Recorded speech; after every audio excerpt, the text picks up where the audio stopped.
우리는 계속해서 여호수아서를 함께 묵상하고 있습니다. 24장까지 있는 여호수아는 크게 두 주제로 구분이 됩니다. 정복과 분배.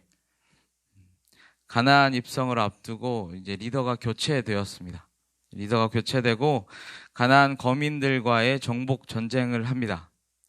하나님을 섬기지 않는 그 가나안 거민들과 전쟁을 하는 것이죠. 그리고 그 전쟁의 과정을 기록한 것이 12장까지의 내용입니다. 그리고 13장에서부터는 땅에 대한 분배의 내용이 등장을 하게 됩니다. 분위기가 싹 바뀌죠. 오늘부터 이제 분배에 대한 내용을 함께 살펴보게 될 것인데요.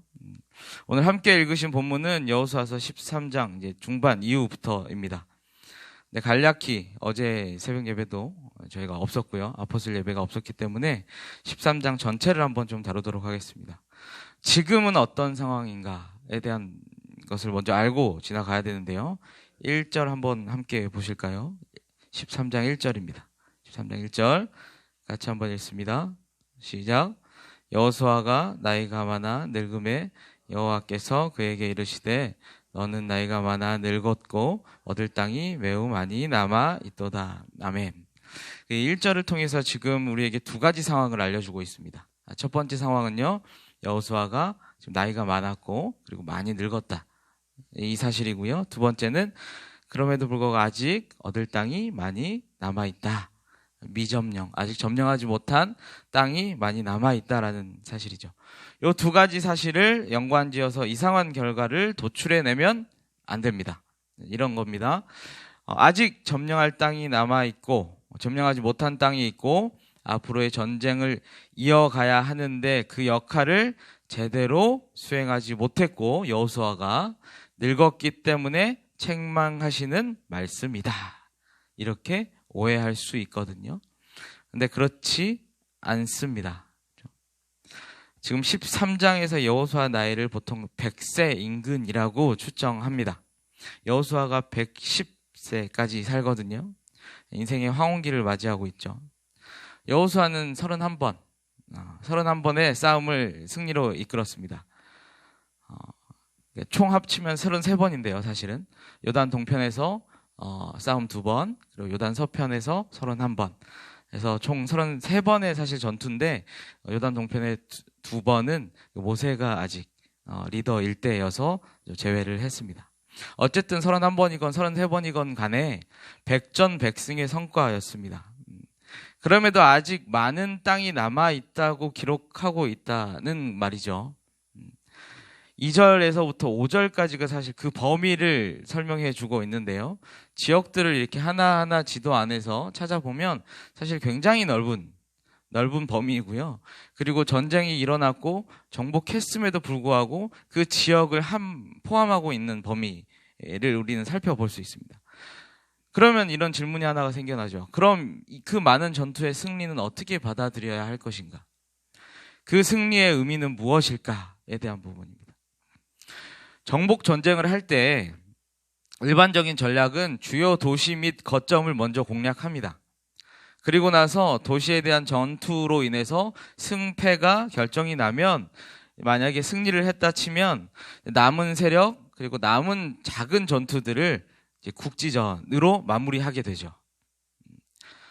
승리한 것이 맞지만 아직 마무리된 전쟁은 아니게 되는 것이죠.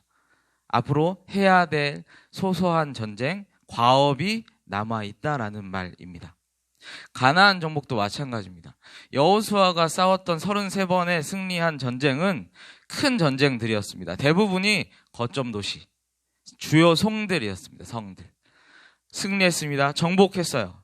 그럼에도 불구하고 아직 국지전과 같은 남은 전쟁들, 소소한 전쟁들이 있었고 아직 남은 땅들이 많이 있었다라는 표현입니다. 이제 남은 전쟁, 그 남은 국지전은 여호수아의 역할이 아니라는 의미인 것이죠. 그럼 그 전쟁은 이제 누가 하는 겁니까? 이 내용을 우리가 오늘 본문 또 13장을 통해서 중요하게 받아야 할 텐데요. 이제 그 남은 전쟁은 여호수아가 아닌 그 각 땅을 받을 지파, 각각의 그 땅에서 각각의 지파가 감당하라는 겁니다.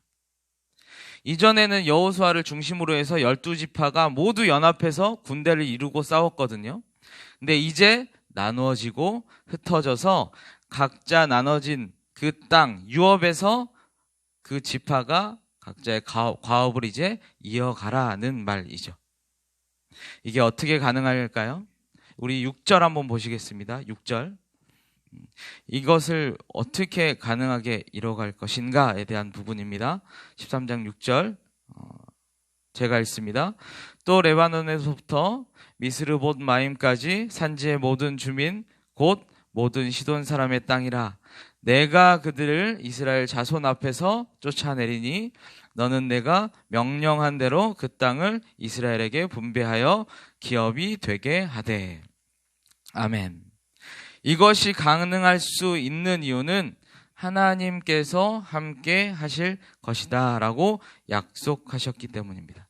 내가 할 것이다. 내가 이스라엘 자손 앞에서 그들을 쫓아낼 것이다 라고 얘기하고 있다라는 것이죠. 이때까지의 전쟁에서 내가 보여줬던 것처럼 싸움 한번 해본 적 없는 너희들이, 싸움의 쌌자도 몰랐던 너희들이 그 강하고 견고한 가나안 거민들을 한 사람 한 사람, 한 민족 한 민족 이기고 전승했던 것처럼 앞으로 새롭게 국면할 그 전쟁들 앞에서도 너희를 승리하게끔 하겠다. 이 약속 때문에 가능하다라는 것이죠. 왜냐하면 내가 하나님이기 때문이다라는 것이죠. 그렇다면 이 싸움은 아직 진행되지 않았고 앞으로 어떻게 벌어질지 모르지만, 얼마나 오랜 시간이 걸릴지 모르지만 이미 승리한 싸움이라고 선포하고 들어간다라는 사실입니다. 그러니 이제 너희는 무엇을 해라? 이제 너희가 그 싸움 앞에서 해야 될 것은 무엇이다? 6장 하반절이죠. 6절 하반절이죠. 너는 내가 명령한 대로 그 땅을 이스라엘에게 분배하여 기업이 되게 하되. 땅을 분배하라는 겁니다. 말씀에 순종하는 행동을 요구합니다. 땅을 분배해라. 아직 완성되지 않는 것들, 정복하지 않는 나라들이 있더라도 지금은 정지, 멈춰.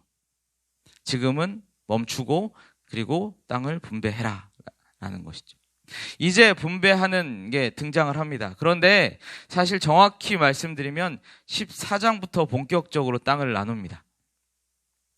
이제 13장은 요단 동편의 이야기인데요. 15절에 보면 모세가 등장합니다. 13장 15절에 보면.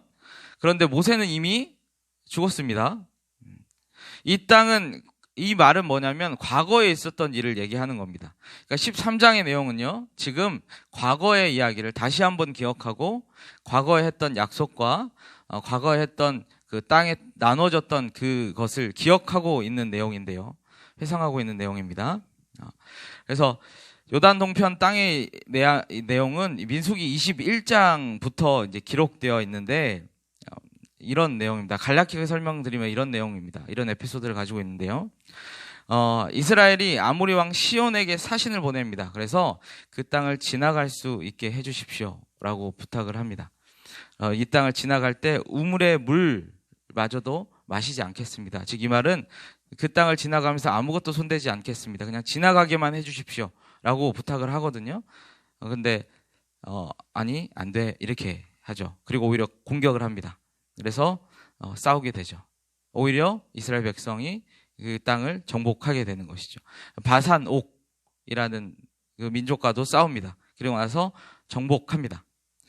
그런데 정복 후에 싸우고 난 후에 일부 이스라엘 백성들이 보니까 그 땅이 좀 마음에 드는 거죠. 과거 이야기에서 민수기로 가겠습니다. 민수기 32장 1절에 보면 이렇게 기록되어 있거든요. 르우벤 자손과 갓 자손은 심히 많은 가축대를 가졌더라. 그들이 야셀 땅과 길르앗 땅을 본즉 그곳은 목축할 만한 장소인지라. 아멘. 딱 보니까 적절한 땅이었어요. 아주 좋아 보이는 땅이었거든요. 그래서 이렇게 얘기합니다. 5절인데요. 제가 읽습니다. 또 이르되 우리가 만일 당신에게 은혜를 입었으면 이 땅을 당신의 종들에게 그들의 소유로 주시고 우리에게 요단강을 건너지 않게 하소서. 한마디로 이 땅 저에게 주십시오라고 얘기를 합니다. 근데 모세가 열이 받아요. 왜 열이 받냐면 지금 이 당시에 아직 본격적으로 요단강 건너서 싸움을 하지도 않았던 시기고 이제 싸움을 앞두고 있는 상황이었는데 여기에서 정착하겠다라고 지금 얘기하고 있는 거거든요. 그러니까 분노하는 거죠. 그래서 이 앞에서 이 땅을 원했던 그 르우벤과 갓지파는 어린아이와 아내는 두고 저희도 같이 그 전쟁에 동참하겠습니다. 전쟁에 이기고 나면 그 땅을 저희에게 주십시오. 이 약속을 하고 실제로 전쟁을 하죠. 그러면서 맹세하고 받았던 땅이 바로 이 요단 동편의 이 두 지파 반의 이 땅입니다. 과거에 이런저런 이 에피소드로 인해서 이미 분배가 이루어졌습니다. 그런데 왜 이제 와서 다시 회자가 되는 것인가? 이게 사실 오늘 본문의 중요한 내용입니다. 왜 지금 요단 서편에 땅을 나누고 이제 분배하기에 앞서서 요단 동편 과거에 있었던 일을 다시 한번 끄집어내서 얘기하고 다시 한번 상기시키는가, 이 내용이죠. 하나님의 약속을 잊지 않기 위해서입니다. 또한 이스라엘의 요단 동편에 있는 이 땅의 소유한 주인인 이 므낫세 반지파, 또 르우벤 지파, 또 갓지파를 잊지 않기 위해서입니다. 요 두 지파 반은요, 자칫 소외될 수 있기 때문에 그렇거든요. 이 요단 동편의 땅은요, 목축하기에는 적절하고 넓지만 강을 경계로 동편에 있기 때문에 나머지 지파들과의 관계가 멀어질 수 있기 때문입니다. 같은 민족이지만 소외될 수 있고 같은 공동체이지만 외면당할 수 있기 때문에 그렇습니다. 실제로 나중에 종종 이런 일이 벌어지게 되는데요. 한 가지만, 아실 만한 건 한 가지만 에피소드를 좀 나눠드리면, 주일 설교 중에 제가 했던 설교는 게 사무엘 11장에 기록된 겁니다. 길랏 야베스라는 지역으로 암몬 사람 나하스라는 사람이 침략을 합니다. 길랏 야베스에 사는 사람들은 이게 두려워서 화친을 제안하죠. 그때 그 나하스라는 인물이, 왕이 눈을 보아버리고 그 이후에 너희랑 화친을 하겠다라고 이야기를 합니다. 근데 이 이스라엘 민족들이 아무것도 못해요. 쩔쩔맵니다. 도움조차 제대로 청하지를 못합니다. 그러다 밭을 갈던 왕, 사울 왕이 우연히 이 소식을 듣고 이제 사람을 모으죠. 33만 명을 모으고 그리고 나서 싸워서 이깁니다. 여기서 등장하는 그 길랏 야베스는요, 지역으로 보면 므낫세 반지파 동편 땅을 넘어서 갓지파의 땅입니다. 암몬, 므낫세 반, 갓지파예요. 자, 이렇게 따지면 깊숙이 한참을 들어와서 있는 땅입니다. 아주 위협에 노출되어 있는 땅이라는 소리예요. 요단강 저편에 있는 땅, 그 땅이 바로 길랏 야베스입니다. 여호수아는요, 본격적인 이 분배 전에 우리에게 이미 분배되었지만 기억해야만 하는 우리의 땅, 우리의 형제가 있는 땅, 르우벤, 갓, 므낫세 반지파의 땅을 다시 한번 이야기하고 있는 겁니다. 여전히 우리의 형제이다. 공동체성을 다시 한번 확립하고 있다라는 사실이죠. 오늘 이 13장의 말씀을 통해서 우리는 어떤 부분을 기억하고 한번 적용해 볼 수 있을까요? 첫 번째 우리가 생각해 봐야 될 것이 있습니다. 분배의 의미를 우리는 기억해야 됩니다. 땅의 분배를 우리는 조금 기억해 봐야 합니다. 분배는요, 영적인 지배를 의미합니다. 정복은 영적인 전쟁입니다. 제 스타일대로 한번 표현해 보면 하나님께서 아마 이렇게 얘기하셨을 것 같아요. 이제 우리 싸울 건데 나 믿고 한번 따라와 봐. 이렇게 말씀하셨을 것 같아요. 정복이 영적인 전쟁인 반면에 분배는 영적인 지배를 의미합니다. 마찬가지로 표현해 보면 이렇게 될 수 있을 것 같아요. 어디 한번 해봐. 믿음으로 잘 유지 한번 하고 잘 지배 한번 해봐. 무엇에 대하여 지배를 한다라는 말일까요? 이스라엘 백성은 가나안에 아직 남아있는 민족들에게 대해서 이제 지배하는 싸움을 해야 합니다. 그러나 우리 신앙생활에 빗대면 아직 남아있는 잔존하는 죄, 그리고 아직 굴복되지 않은 고집, 자존심, 하나님보다 우선시되는 명예나 돈, 온전하지 못한 순종을 방해하고 가로막는 모든 것들에 대해서 우리는 지배당하지 않도록 싸움을 해야 된다는 것이죠. 여전히 싸움은 남아 있습니다. 다만 성격이 다를 뿐입니다. 영적인 지배권을 위해서 싸운다라는 것은 이러한 것들과 함께 길게, 아주 길게 주도권을 두고 싸우는 것을 얘기합니다. 치열하게 싸우면서 몸부림치면서 지배당하지 않고 오히려 지배하기 위해서 싸우는 것을 얘기하는 것이죠. 분배는 그 시작을 의미합니다. 분배라는 것은 우리의 신앙생활에 있어서 주도권을 갖기 위해서, 주도권을 하나님께 올려드리기 위해서 감당하는 과정이라는 것이죠. 반드시 기억하셔야 합니다. 6절의 말씀이 우리에게 있다라는 것이죠. 내가 그들을 이스라엘 자손 앞에서 쫓아내겠다. 이 모든 과업 가운데 함께 하시는 하나님이 있는 줄로 기억하시기를 바랍니다. 홀로 두지 않는 하나님께서 함께 하심으로 그 과업 가운데 우리는 외롭지 않고 마땅히 능히 감당할 수 있음을 기억하시기를 바랍니다. 두 번째입니다. 두 번째는요, 환경을 보지 말고 명령에 순종해야 한다라는 것이죠. 한번 생각해 보십시오. 상상해 보면 아직 싸울 시기인 듯 보입니다. 왜냐하면 미정복한 땅들이 아직 많으니까요. 지금 한참 흐름을 타고 있습니다.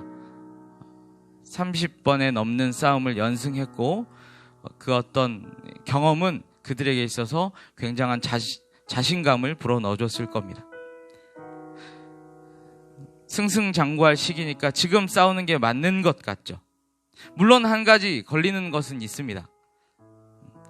여호수아가 늙었다는 것인데, 그리고 안타깝게도 후계자가 없고 달리 거론되는 이도 없다라는 것인데, 물론 이런 상황은 많은 생각을 하게 될 것입니다. 그런데 하나님의 말씀은 아주 명확합니다. 분배라는 새로운 과업에 임하라고 하십니다. 그러면 어떻게 해야 됩니까? 순종해야죠. 상황과 환경이 우리를 이끄는 것이 아닙니다. 그렇게 되어서도 안 됩니다. 하나님의 말씀이 우리를 이끌어야 한다라는 것이죠. 본문 묵상하면서 주님 말씀하시면 이라는 찬양이 생각이 나더라고요. 평소에 이제 수백 번 넘게 불렀던 찬양인데 특별히 묵상하면서 조금 다르게 와 닿더라고요. 주님 말씀하시면 내가 나아갑니다. 주님 뜻이 아니면 내가 멈춰섭니다. 나의 가고 서는 것 주님 뜻에 있으니 주님 나를 이끄소서. 얼마나 큰 믿음의 고백이며 얼마나 아름다운 반응입니까? 얼마나 귀한 소망일까요? 주님의 뜻, 말씀, 명령이면 아무리 척박한 어려운 길이라도 나아가고, 주님의 뜻, 말씀, 명령이면 아무리 좋은 환경, 좋은 것이 있더라도 과감히 포기할 줄 아는 그러한 저와 여러분 되시기를 바랍니다. 마지막 세 번째인데요. 세 번째는요, 공동체성을 확립해야 합니다. 13장의 기록 목적을 요약해서 말씀드리면 요단 서편의 땅을 분배하기에 앞서서 동편의 땅을 분배함으로써 언급함으로써 공동체성을 확고히 하고 하나님의 말씀을 기억하기 위함입니다. 우리도 우리에게 허락된 귀한 공동체가 있습니다. 우리는 우리에게 허락된 공동체를 더 세밀히 아끼고 사랑해야 할 것입니다. 막연히 사랑합니다. 저 신앙생활 잘하고 있습니다. 내 사랑방, 내 팀, 이것 바람직하지 않습니다. 하나님이 주인 되시고 통치되는 곳이 하나님의 나라입니다. 교회 안에서 하나님을 예배한다면 그것은 하나님의 나라가 되어야 합니다. 그 공동체는 하나님의 통치 방법에 합당해야 합니다. 그런데 하나님의 나라는요, 결코 사적이지 않습니다. 복음도 그렇습니다. 복음은 결코 나에서 그치지 않습니다. 복음은 나라를 이야기합니다. 복음도 교회도 개인의 영역에서 그치는 것이 아니라는 것을 얘기하는 겁니다. 내 사랑방, 내 팀, 내 교역자만큼, 아니 그 이상으로 너와 우리가 고려되어야 합니다. 소외된 곳, 관심이 닿지 않아서 놓치는 곳이 없는지 돌아보아야 할 것이죠. 너의 사랑방, 너의 팀, 너의 교역자도 관심 가지고 사랑해야 한다라는 말입니다. 공동체의 모든 영혼이 함께 가고 있는지 확인해 봐야 할 것입니다. 그리고 그 마음은 하나여야 합니다. 단지 커서 공동체가 크기 때문에 그 역할을 제대로 하지 못한다라면 그것은 핑계일 것이죠. 동시에 모든 일에 주의 뜻같이 공정하고 이견이 없어야 할 것입니다. 땅을 분배할 때 제비뽑기로 행해진다라고만 우리는 알고 있는 경우가 있습니다. 그러나 사실 한 가지 방법이 더 있습니다. 요단의 동편의 땅은 그렇게 주어지지 않았습니다.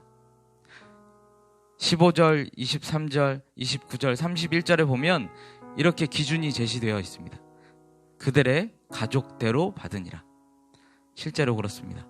인구조사에 따르면 지파들끼리도 꽤 차이가 납니다. 가장 많은 지파는 한 7만 5천 명이 넘어가고 장정만, 제일 적은 지파는 한 2만 명이 조금 넘습니다.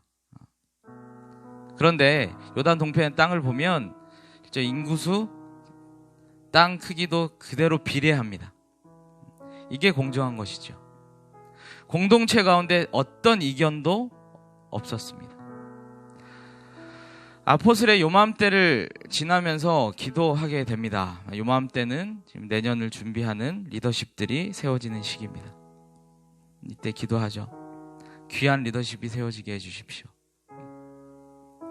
지난주에 임원단 선출을 임원단 선출은 아니지만 회장, 부회장 선출을 위해서 이 자리에 리더들이 같이 모였었습니다.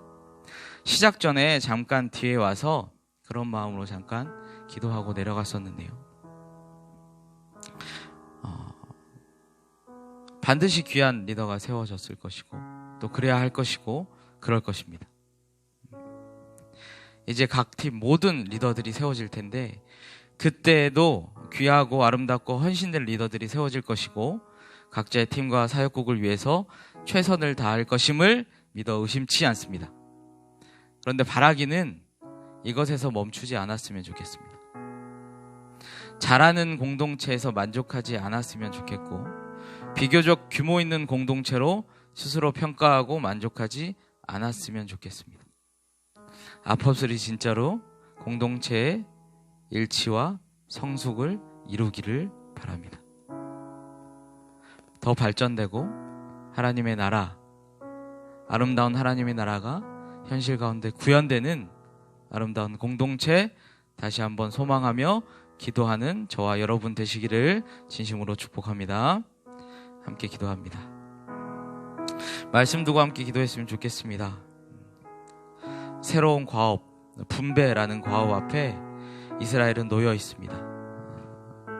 그리고 이것에 대하여 우리가 말씀 받았습니다. 동일한 과업, 영적인 지배, 영적인 주도권 싸움이 분배라고 말씀드렸습니다. 여러분 잘 감당하고 계십니까? 결국 말씀에 대한 애누로 없는 순종이 살 길입니다. 환경이 아니고 상황에 대한 재빠른 인식도 아니고 결국 말씀에 대한 믿음입니다. 주님께서 가라고 하시면 가고 멈추라 하면 멈추는 것. 주님, 이렇게 우리가 나아갈 테니 우리와 함께 해주시고 말씀해 주십시오. 믿음 허락하여 주십시오. 잔존하는 죄에 굴복하지 않고 능히 이기는 하루 살게 해주십시오라고 이 시간 함께 고백하며 기도하겠습니다. 사랑과 은혜의 주님 감사합니다.